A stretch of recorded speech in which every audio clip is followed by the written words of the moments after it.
माझं माझं माझं म्हणून लांडी लबाडी करून पैसा कमवला ना, तरी एक गोष्ट लक्षात ठेवा, ही सगळं शेवटी तुम्ही मेल्यानंतर इथंच ठेवून जायचं आणि ती पण दुसऱ्याला देऊन जायचे.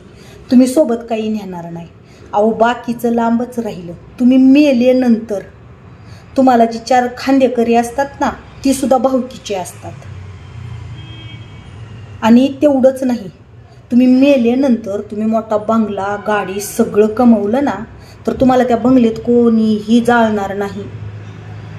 आणि तुमची जी ताटी असते ना, ताटी माहिती आहे का तुम्हाला, त्या ताटीला तुम्हाला कोण काही स्टीलची फिलची आणणार नाही किंवा काय नाही. शेवटी लाकडं कडबा आणि सुतुळी, ह्याच्या व्यतिरिक्त काहीच नाही.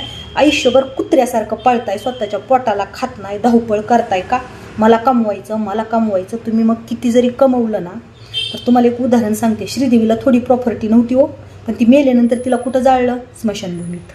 आणि एक उदाहरण